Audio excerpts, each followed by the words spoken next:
can I explain what happened? A false move? A short circuit? Suddenly the machine started up by accident while I was checking the translation module circuit boards. There was a huge noise and bright lights, and I lost consciousness for a few moments. Everything was my fault. If only I had waited for her return from lunch, the accident would probably never have happened.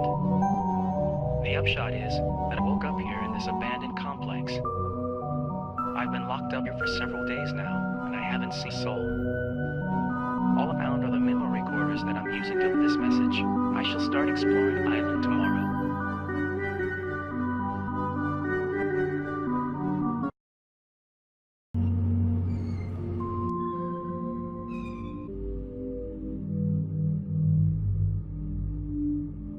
Memo 00285, July 10th, 2010. I'm certain that the embargo imposed by the magnetic field has enabled Professor F to hide important research from Hexacorp. The machine we are developing does not feature on any official report, and when I asked the professor the question, he affably replied to mind my own business. In the course of 10 years in this profession, I thought I'd seen it all. But right now I don't understand how sacrificing chickens can help our research advance. Furthermore, it's been more than a week that the professor has been holed up in his bedroom, and he only opens the door to retrieve his meal tray. His behavior makes me fear the worst for his mental health. When the supply boat returns, I'll make sure to send a full report to HQ. Aaron Velasquez, Research Assistant.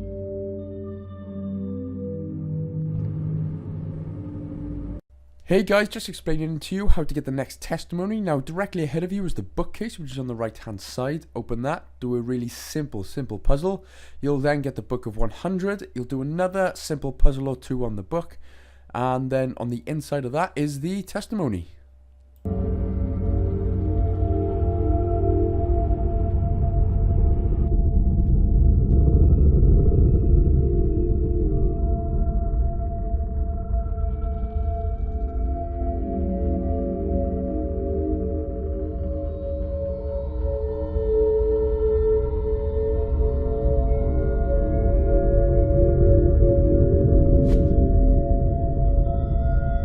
September 5th, 2009. Honey, I hope you get this message. This damn magnetic field is disturbing all our communications and has disabled radio contact. We're going to have to wait another 4 months before the next supply boat arrives. Sitting and waiting here is impossible without news of you and the kids. Thank them for the drawing and many thanks to you for the scent. I love you. Ross.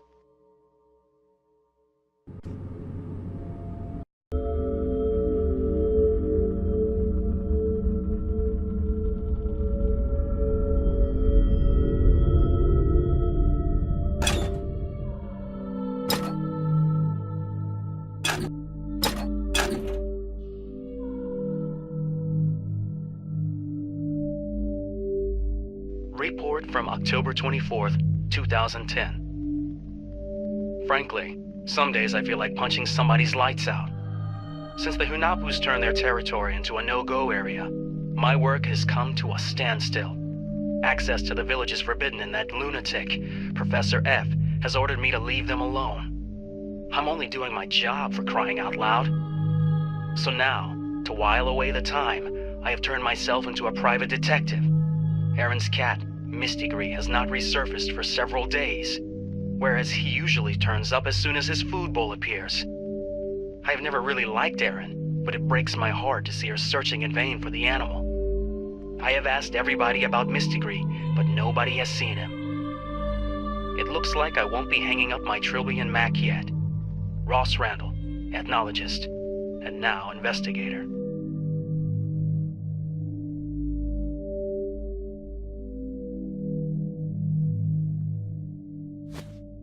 November 10th, 2010. Velasquez, Randall, and more. They're all dead. The attack took us totally by surprise, and the Hanapus left us no chance. Fortunately, I was hunkered down in Lab 2 with my old revolver. I have taken refuge at the top of the mountain, in the hope that the Hanapus' irrational fear of this place will keep them away.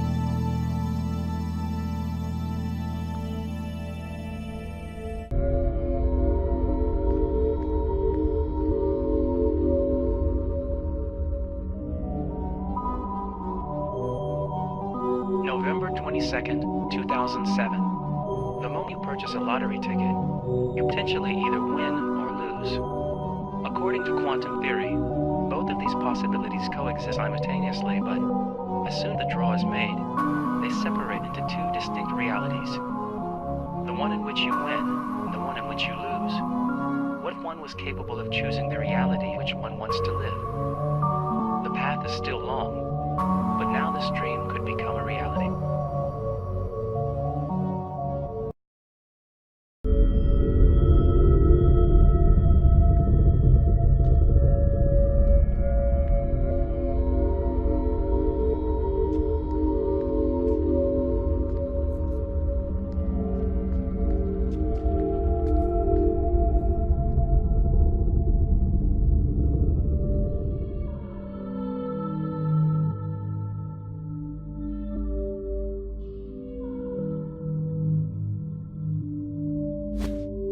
September 13th, 2004. By the time I read this, I'll be far away. I'll never forget the marvelous moments we spent together, but I can't give up now when I'm so close to my goal. I've worked too hard for that. This solo voyage around the world has always been my biggest dream, as you know, and who can say if I'll ever get the chance again. Please forgive and forget me. I love you. F.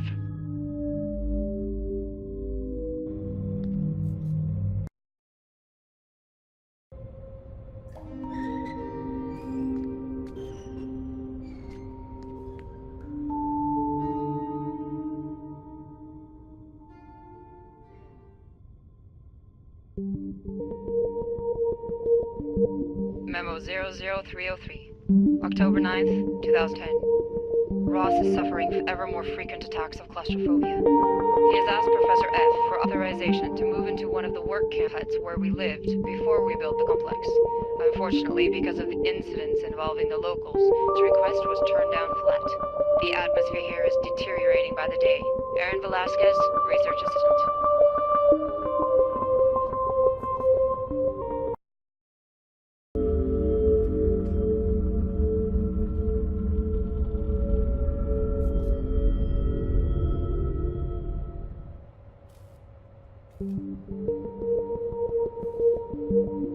Report from February 8th, 2007.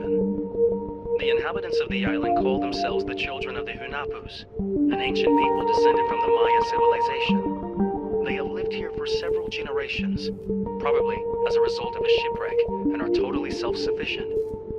Their dialect could be classified as Yucatec, of Proto-Mayan origin, even if there are various divergences. I have started drawing up a reference table so as to be able to communicate more easily with them. Ross Randall, ethnologist.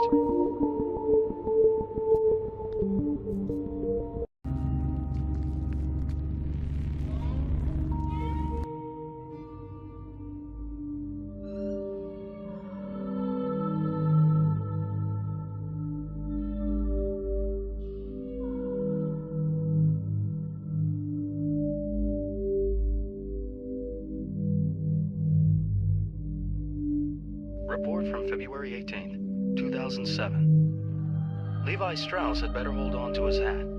It appears I have discovered the underlying myth that structures the Hanapu civilization. Zen, a kind of infernal divinity who bears absolute knowledge and serenity, but who is also a great devourer of souls.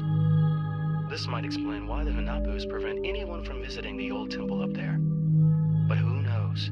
If I manage to gain their acceptance, maybe they'll agree to take me there. I shall have to smarten up my act. Ross Randall, ethnologist.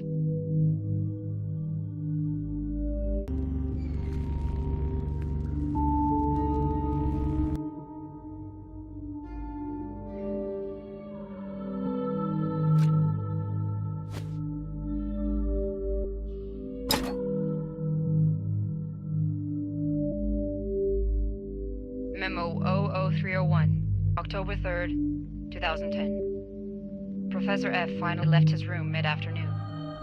Everybody was very surprised to see him after weeks of seclusion in there. Ever since, he has forbidden access to Lab 2. The professor refuses to tell us what he's up to with his damn machine, but the sounds emanating from behind the door make me feel the worst. I can't wait for the supply boat to get here.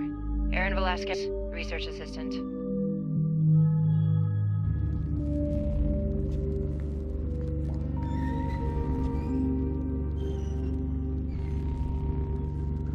March 15th, 2008. Great news today. The publication of my work has caused a great stir in the scientific world. Hexacorp has agreed to finance my experiments into quantum travel. It might upset our wedding preparations a little, but she won't be too angry. Thanks to the company's budget, my dearest one will officially become my paid assistant. We'll be able to order that wedding cake at last.